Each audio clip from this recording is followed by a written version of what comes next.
नमस्कार दोस्तों, मेरा नाम है रजनी। स्वागत करता हूं आपका हमारे YouTube channel connecting India Exim solution में। दोस्तों, connecting India Exim solution India का ऐसा प्लेटफॉर्म है जो आपको एक्सपोर्ट इंपोर्ट से रिलेटेड सारी जानकारी डिटेल में देता है, आपको समझाता है इंडिया से कैसे एक्सपोर्ट करें, इंडिया में कैसे इंपोर्ट करें, उसका प्रोसीजर क्या है, क्या क्या डॉक्यूमेंट आपको उसके लिए बनाने रहेंगे, किस तरीके से मार्केटिंग करके बायर फाइंड आपको करना है। इन सारी चीज़ों के बारे में डिटेल में जानकारी आपको हमारे यूट्यूब चैनल के माध्यम से प्रोवाइड कराई जाती है। तो इसी के साथ मैं आपसे रिक्वेस्ट करूंगा कि अगर आप हमारे यूट्यूब चैनल पर नए हैं तो हमारे चैनल को सब्सक्राइब करें, बेल आइकन को प्रेस करें ताकि आपको हमारे आगे आने वाले वीडियोस के नोटिफिकेशन मिलते रहें।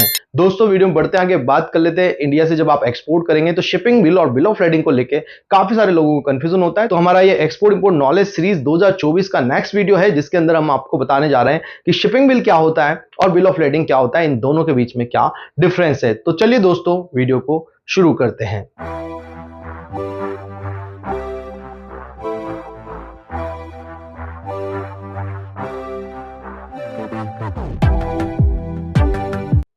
दोस्तों, अगर हम शिपिंग बिल की बात करें तो शिपिंग बिल एक जो है कस्टम का डॉक्यूमेंट है और बिल ऑफ lading की बात करें तो ये जो है आपका शिपिंग का डॉक्यूमेंट है। तो कई बार कंफ्यूजन हो जाता है कि जो शिपिंग का डॉक्यूमेंट है उसको हम कस्टम का डॉक्यूमेंट समझ लेते हैं और जो शिपिंग बिल होता है उसको हम जो है शिपिंग लाइन का डॉक्यूमेंट समझ लेते हैं। तो इस तरीके से कंफ्यूजन मत रखिए। मैं आपको बताऊंगा इस वीडियो के माध्यम से कि शिपिंग बिल क्या है, कब बनता है, कौन बनाता है, और बिल ऑफ lading क्या होता है, कब बनता है, कौन बनाता है। देखिए दोस्तों, शिपिंग बिल जो है कस्टम का एक प्राइम डॉक्यूमेंट है।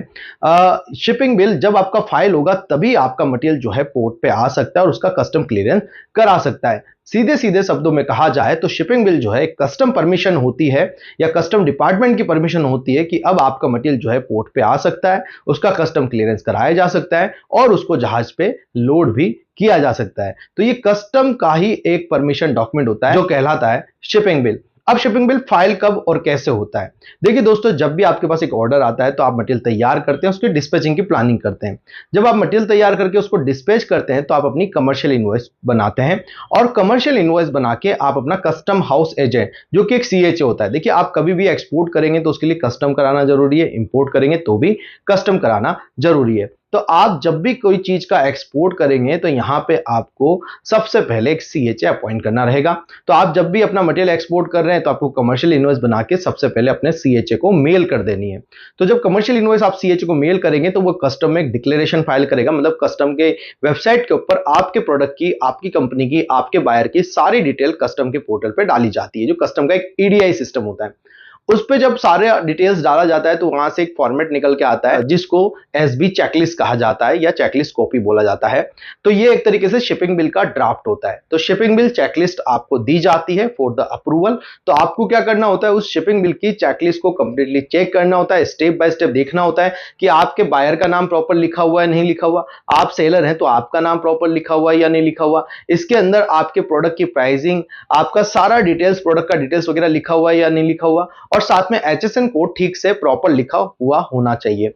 यहां पे आपको चेक करने वाली बात यह भी है कि आपको कितना ड्यूटी ड्रॉबैक गवर्नमेंट से मिल रहा है और कितना रोड टेप आपको गवर्नमेंट से मिल रहा है। तो क्योंकि इनवॉइस के अंदर यही चीज मेंशन नहीं होती जो शिपिंग बिल के अंदर मेंशन होती है, तो आप जब भी अपना शिपिंग बिल का ड्राफ्ट चेक करें तो सबसे इंपॉर्टेंट चीज तो आपको यह चेक करनी है कि गवर्नमेंट आपको इसमें कितना बेनिफिट प्रोवाइड करा रही है। तो अपना ड्रॉबैक और रोड टेप दोनों चेक करें। अगर आपका ड्रॉबैक एंड रोड टेप उसके अंदर मेंशन नहीं है तो सीएचए से उसके बारे में बात करें कि आपके प्रोडक्ट का कोई एचएसएन कोड कोई गलती से कहीं गलत तो मेंशन नहीं हो गया है, कौन से एचएस कोड पे आपके प्रोडक्ट को रखा जाए तो उस पे भी आपको जो है गवर्नमेंट बेनिफिट मिल जाए। तो सीएचए के साथ उस बारे में डिस्कस करें और उसके बाद जो है अपना शिपिंग बिल को फाइनलाइज करवाएं। जब आपको ड्रॉबैक्स वगैरह, सारा बायर का नेम, क्वांटिटी, सब कुछ अगर प्रॉपर दिखता है शिपिंग बिल की चेकलिस्ट के अंदर तो आप उसको कंफर्म कर देते हैं, ओके कर देते हैं मेल पे। फिर फाइनली आपका शिपिंग बिल बन के आ जाता है।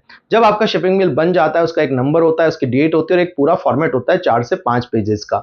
जब आपका शिपिंग बिल बन गया उसके बाद मटेरियल पोर्ट पे पहुंचता है और मटेरियल को तभी जाके पोर्ट के अंदर या सीएफएस में, कंटेनर फ्रेट स्टेशन के अंदर खाली कराया जाता है। जब कंटेनर फ्रेट स्टेशन के अंदर मटेरियल खाली होता है उससे पहले ही शिपिंग बिल बन जाता है और तभी जाके आपका मटेरियल जो है पोर्ट के अंदर आता है और उसके बाद उसका कस्टम क्लियरेंस कराया जाता है। अब शिपिंग बिल का आगे क्या काम होता है? शिपिंग बिल जनरली आप आप जब जीएसटी की रिटर्न फाइल करते हैं उस टाइम पे उसकी डिटेल लगती है।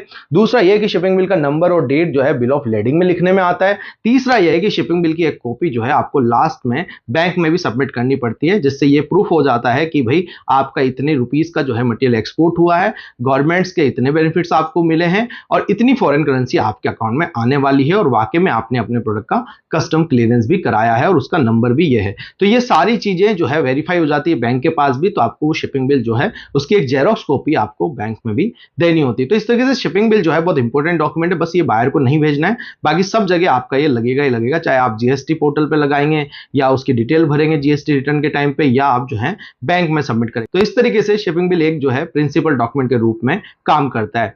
अब यहां से काम चालू होता है बिल ऑफ लेडिंग का। तो बिल ऑफ लेडिंग जब आपका कस्टम क्लियरेंस हो जाता है, मटेरियल को पोर्ट पे शिपिंग लाइन को हैंड ओवर कर दिया जाता है, मतलब टर्मिनल पे दिया जाता है और टर्मिनल से शिपिंग लाइन पे लोड होता है। तो जब आपका मटेरियल शिपिंग लाइन के पास पहुंच जाता है और शिपिंग लाइन जब अपने मटेरियल डिस्पैच करती है तो उस टाइम पे बिल ऑफ लेडिंग बनता है। देखिए, बिल ऑफ लेडिंग आपका शिपिंग से पहले भी बन सकता है, रिसीव्ड फॉर सेलिंग बीएल। एक होता है डिस्पैचिंग के बाद का, जिसको SOB shipped on board BL बोला जाता है, और मटेरियल आपका यहां से निकल जाता है। तो बिल ऑफ लेडिंग जो है आपका शिपिंग की कंपनी प्रोवाइड कराती है, चाहे वो शिप के निकलने से पहले भी आपको मिल सकता है या वो शिप के डिपार्चर के बाद भी मिल सकता है। सिमिलर केस में बाय एयर में अगर आप शिपमेंट करते हैं तो इसी तरीके से आप बिल ऑफ लेडिंग ले सकते हैं। तो एयर वे बीएल भी मिलता है, सी वे बीएल भी मिलता है। अगर शिप की बात कर लेते हैं हम यहां पे, तो बाय शिप आपका मटेरियल जब निकलेगा तब आपको बिल ऑफ लेडिंग मिलता है और ये बिल ऑफ लेडिंग फ्रेट फोर्डर के माध्यम से आप तक पहुंचता है। तो बिल ऑफ लेडिंग एक ऐसा डॉक्यूमेंट है जो शिपिंग की कस्टडी डॉक्यूमेंट है, जिसमें शिपिंग लाइन ये आपको कहती है कि भाई आपका मटेरियल अब हमारी कस्टडी में है और ये जो बिल ऑफ लेडिंग है हमें जो भी पर्सन जो है डेस्टिनेशन पोर्ट के ऊपर जमा कराएगा उसी को हम ये मटेरियल की डिलीवरी दे देंगे। तो इस तरीके से जो बिल ऑफ लेडिंग एक ओरिजिनल डॉक्यूमेंट है, इसकी 5 कॉपी आती है, 3 इसमें ओरिजिनल कॉपी होती है, 2 नॉन नेगोशिएबल कॉपी होती है जो कि एक डुप्लीकेट कॉपीज होती है। 3 ओरिजिनल कॉपी हमेशा आपको बायर को कुरियर करना होता है। बायर डेस्टिनेशन पे वो बिल ऑफ लेडिंग दिखा के अपना मटेरियल छुड़ा लेता है। तो अगर बिल ऑफ लेडिंग अगर आप बायर को कुरियर नहीं करते हैं तो फिर आपको उस केस में बिल ऑफ लेडिंग इंडिया में सरेंडर करनी पड़ती है या फिर एक्सप्रेस रिलीज बीएल बनाना पड़ता है। सरेंडर करना हो या एक्सप्रेस रिलीज करना हो, दोनों केस में आपको एक जो सबसे इंपॉर्टेंट बात है वो है आपका पैसा। अगर आपका पेमेंट नहीं आया है तो ना तो बीएल सरेंडर करनी है ना एक्सप्रेस रिलीज बनवानी है।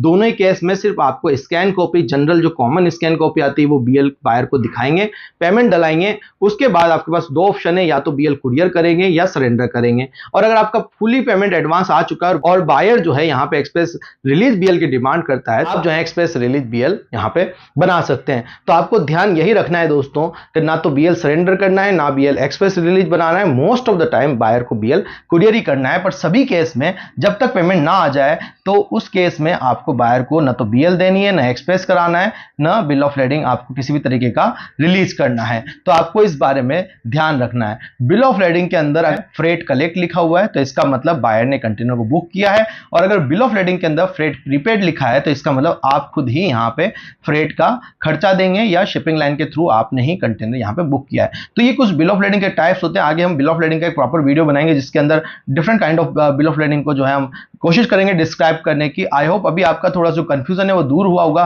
कि बिल ऑफ लेडिंग क्या होता है, कब बनता है, कौन इसको प्रोवाइड करा रहा है, और यहाँ पे शिपिंग बिल क्या होता है, कब बनता है, कौन इसको प्रोवाइड करा रहा है। तो आई होप दोस्तों वीडियो में दी गई जानकारी आपको पसंद आई होगी। अगर आप सीखना चाहते हैं कंप्लीटली एक्सपोर्ट एंड इंपोर्ट तो ज्वाइन कर सकते हैं हमारा 7 डेज का ऑनलाइन ट्रेनिंग प्रोग्राम, जिसके अंदर मैं प्रैक्टिकली आपको सिखाता हूं कि इंडिया से कैसे एक्सपोर्ट करें, इंडिया में कैसे इंपोर्ट करें, उसका प्रोसीजर क्या है, क्या क्या डॉक्यूमेंट आपको उसके लिए बनाने रहेंगे, किस तरीके से मार्केटिंग करके बायर आपको फाइंड करना है, पेमेंट कैसे लेना है, शिपिंग कैसे करना है, लॉजिस्टिक अरेंजमेंट आपको कैसे करने रहेंगे, लाइव बायर फाइंड करके हम हमारा 7 डेज का ऑनलाइन ट्रेनिंग प्रोग्राम में आपको दिखाते हैं। तो अगर आपको ज्वाइन करना है हमारा 7 डेज का ऑनलाइन ट्रेनिंग प्रोग्राम तो आप हमें स्क्रीन पे दिए गए नंबर पे कांटेक्ट कर सकते हैं, जिसमें आपकी डायरेक्टली मुझसे भी बात होती है, स्टाफ से भी बात होती है। तो अगर आपको कोई भी क्वेश्चन क्वेरी रहता है तो आप उससे पूछ सकते हैं। हमारी पेड कंसल्टेंसी में भी आप जा सकते हैं। आप हमारे यूट्यूब चैनल को ज्वाइन वाले सेक्शन पे क्लिक करके यूट्यूब चैनल को ज्वाइन कर सकते हैं। तो आपका कोई भी क्वेश्चन क्वेरीज रहता है तो आप कमेंट में उसको लिखेंगे तो हम प्रायोरिटी बेसिस पे आपको रिप्लाई भी करेंगे। तो इस तरीके से आप हमें जो है